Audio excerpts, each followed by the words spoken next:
Well, welcome everybody to Run, Walk, Talk, Tales of Inclusion and Development. I'm Judy and my pronouns are she and her.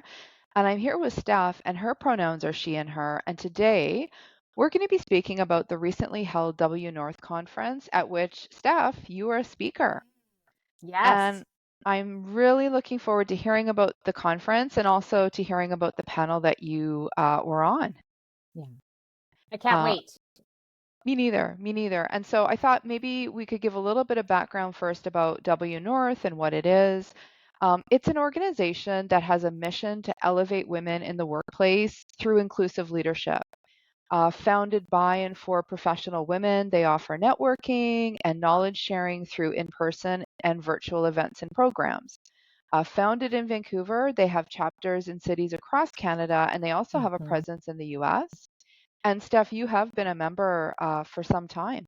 Yeah, Uh, during the pandemic. Yeah. okay. Okay, so you can't hmm you got your membership during the pandemic. Well, Yeah. they do have a biannual conference, and this year it was in Whistler. And as I mentioned, you were one of the guest speakers, and the panel that you appeared on was entitled Leadership Legacies, Building Ladders for Success in Corporate Mentorship. And I know mentorship is a topic that is very important to you. So let's talk about the conference and your experience at it. Are you ready? Yes. All right, let's dive in. So I'd love to hear what were some of the highlights from the conference that stood out to you? Gosh. Yeah. And this is the WNorth Conference, this was their eighth conference, Ah, as I okay. understand. So it was Oh, their eighth wow. conference. Um, and when I talk about the conference, I'm always thinking of, the book, The Art of Gathering by Priya Parker. You know Hmm. how she talks about that. So ever since I've read that book a few years ago, I always look at these conferences with that lens. Hmm. Um, it's in a beautiful space. So Whistler is gorgeous. You can't get You know, better than the that. Yeah, trees, the fresh air, yeah, the yeah. nature. And then we stayed in a gorgeous hotel. The Four Seasons was beautiful. Um, what I found different about this conference than potentially other conferences, and I've Hmm. gone to a lot of sort of various tech Hmm. conferences, the level of openness, vulnerability, sharing, how can I help you, was really was really evident. Anytime anybody went anywhere, and if you were standing in line to get a drink or you're getting in line to get some food or whatever, Hmm. strangers, we were just introducing ourselves and, Mm. having general sort of chit chat. Um, they did, so the day started, maybe I'll give you a little bit of a high level, kind of how Yeah, so it structure. started, yeah, the structure. So it started Wednesday, kind of late afternoon, evening, where they had a cocktail reception. Hmm. That was their sort of their start. Heather Odendahl, the founder, she said a few words. We got sort of a group photo. And then the next morning was sort of the Thursday morning. We went in and we had sort of a keynote speaker, which is we had the author of Inclusion Revolution, Daisy Azur Dominguez. And I have fangirled her for many years. And so she was fantastic. And then we went into, there were a few other speakers. Then it was like lunch, and then the panel, and then some more sort of speakers, Hmm. and then some activities at the end of Thursday, meaning you could go do a run or yoga or a sound bath. Hmm. And then they have something called Connect Dinners, which we'll talk a little bit about sort of these dinners, where myself and another speaker, we sort of hosted a dinner. And then Friday morning, we started off, we did a bit of a review of the day. We have some more speakers. They called them the W Talks, almost like Hmm. a Pechakucha Hmm. style, Short. 6-minute talks on different Okay. topics kind of thing. And Yeah. then they had a panel in the afternoon, and that was sort of the wrap up of, of the conference. No, that sounds great. And I love that you took us through that because for those of us, like it just allows us to understand sort of the structure and the setup. And I think for some of us who are planners, we like to know like What's going on? what's Yeah. happening. Yeah. And I also love that you mentioned, I love that notion that people were just very open and conversational, and everywhere you went, people were wanting to meet and get to know each other. Was it quite small? Like, was it a large group of people? Yeah, there were, I think, just over 200 or so women. Okay. So that's I a should fair say, size. I should say women and a few men. Okay. Yep. Um, yeah. I like that. So, I like yeah. that. No, that sounds great. And I'm curious to know, like, in terms of those sessions that you mentioned, well, actually, let me back up a little bit. You mentioned that there was running, yoga, sound bath. I'm assuming you went for the running group, or what activity? No, I actually did the sound bath. Oh, okay. Yes, I All did the right. sound bath. Okay. And And what did you think? it was all right. There was a period during the sound bath where it sounded like torrential downpour of rain, which wasn't very soothing for me. Okay. I feel like we can discuss another time of what are Steph's triggers? What are Steph and Judy's triggers? So we won't be going to a sound bath together necessarily Not anytime well, soon. think about it. Yeah, think Okay, about it. okay, Yeah. okay. So as you were mingling and talking to different Yeah. people, what conversations did you find inspiring, or what sessions did you find particularly inspiring? Okay, there I have to mention this one woman. So Jackie Dickinson, she is the executive director of Whistler's.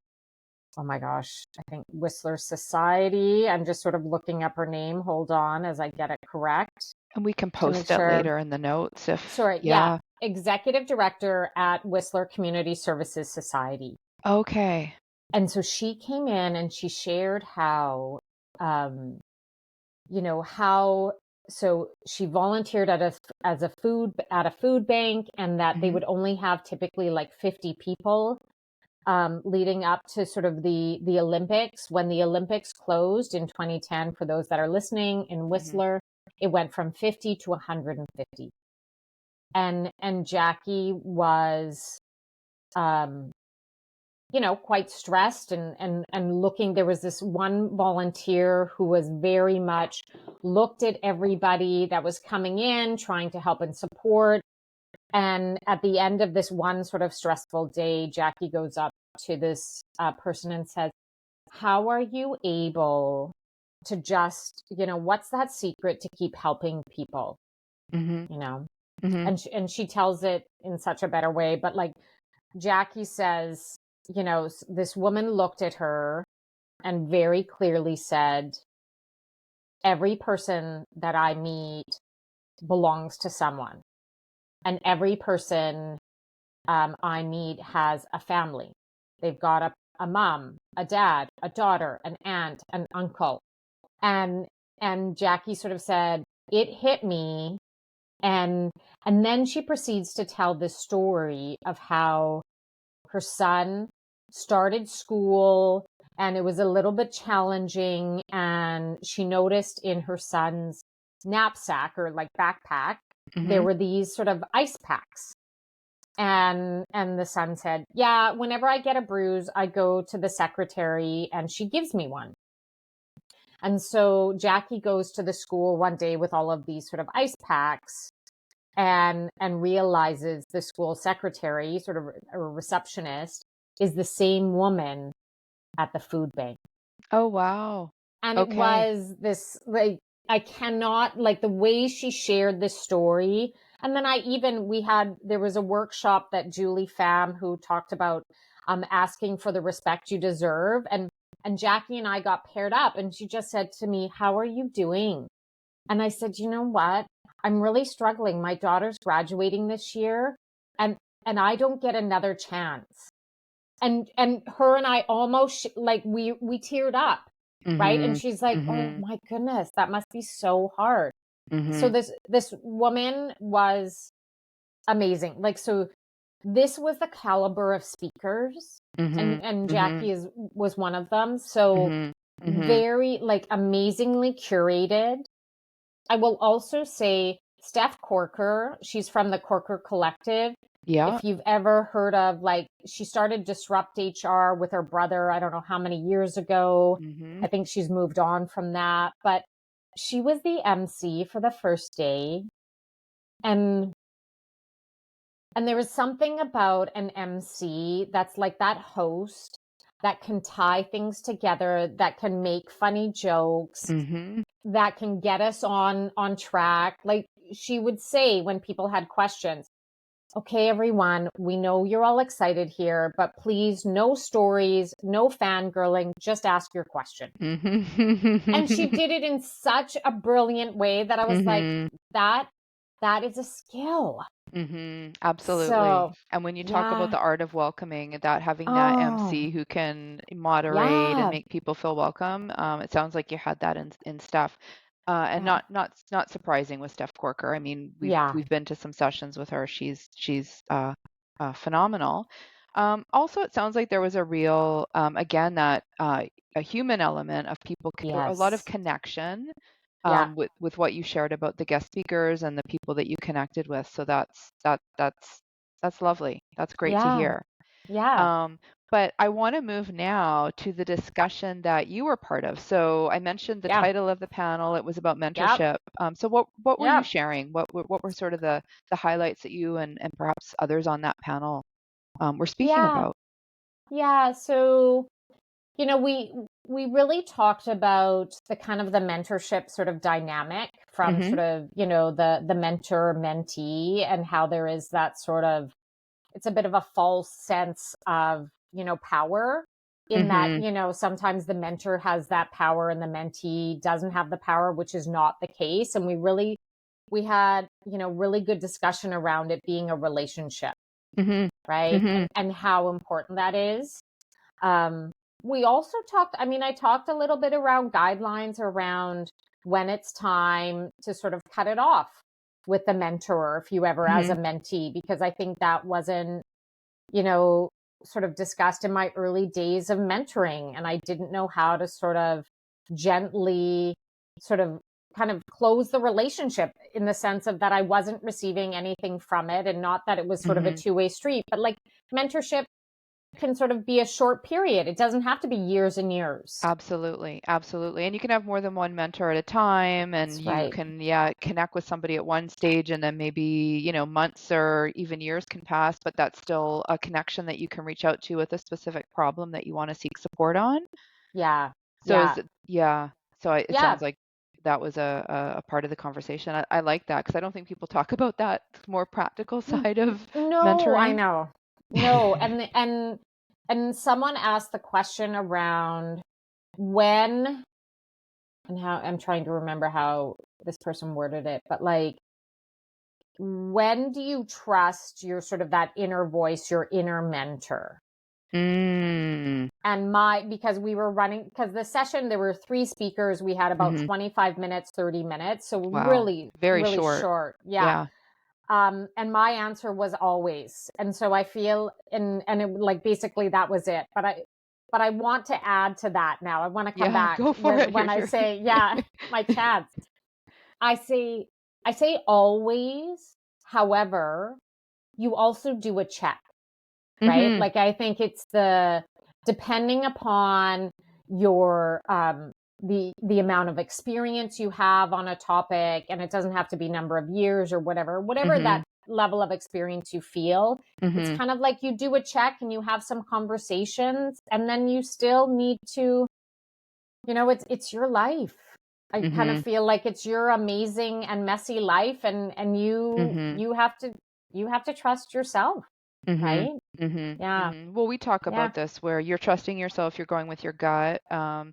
but you're also we're all we have bias, we have all of those That's other things right. going on, and That's so it's right. great to have a sounding board or somebody that we Yeah. can walk through things and just make sure that we're that those biases aren't getting in our way. That's Uh, right. You have spoken now, and it's very exciting. You've been a speaker at a number of events now, and so I would say you are a seasoned speaker. Mm. And I think it would be great if you could share some tips or tricks. Mhm. Eh, what lessons have you learned? What tips and tricks would you share with other people who are interested in speaking or who are finding themselves speaking? And for a lot of people, um, it can be quite nerve-wracking. Like, how do you handle Yeah. those nerves? Yeah. Yeah. Yeah. I have been very fortunate to be asked to speak throughout my, career and whatnot. And I will say, so I'm going to talk about some of the practical pieces Mm-hmm. to sort of help with the nerves.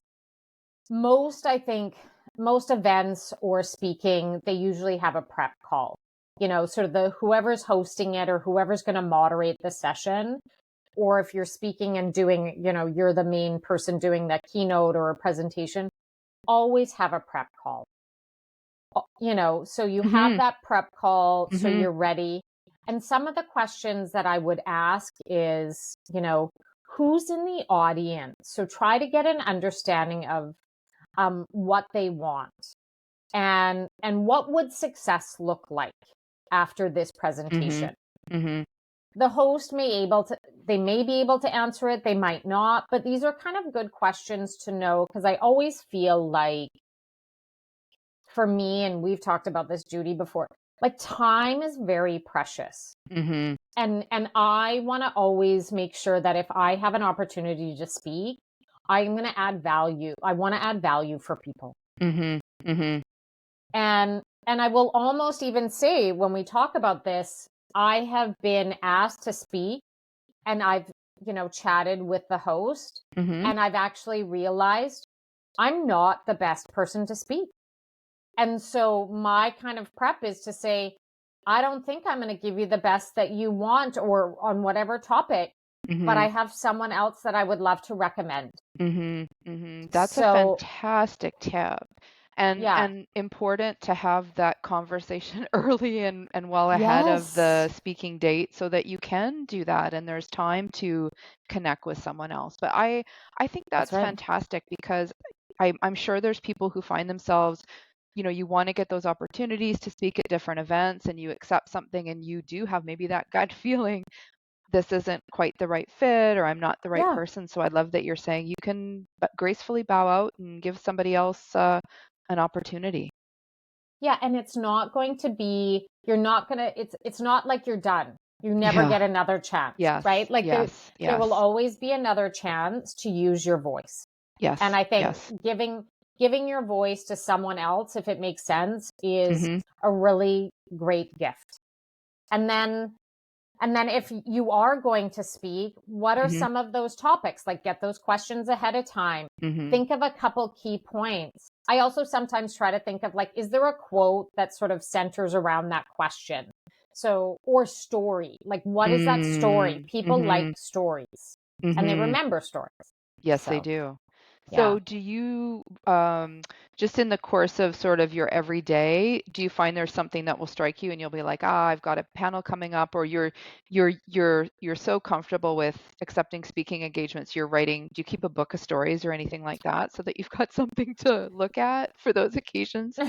No, no, I don't have a book of stories, but I do think of examples. I do Right. think of examples. And quite honestly, if I don't have an example, or I'm going to go speak on mentorship, Yeah. I'll ask my team or whatever. I'll say, what what do you wish you knew? What Right. tips do you have? What Yeah. struggles do you have? Yeah. Yeah. Yeah. The collective wisdom, right? Absolutely. No, that's great. That's great. Yeah. So thank you for sharing that. And again, love Yeah. the practical tips and tricks that you've shared. So thank you for sharing. I think this Thanks. is so fantastic. And did you have anything else that you wanted to add with respect to W North or about speaking engagements? So with WNorth, I Yeah. highly recommend people to sort of check it out to see if the membership or the connect dinners are, if this is something that sort of interests you, because I do think it's a really great mix of, and these sort of, were the attendees in the room. They were corporate sort of folks and kind of entrepreneurs. So it Okay. was a really great mix to have both, Hmm. Hmm. which That was sounds awesome. fantastic. Well, thank you for Yeah. sharing your experience and all Yeah. of that information. And until next time. Right. Thanks.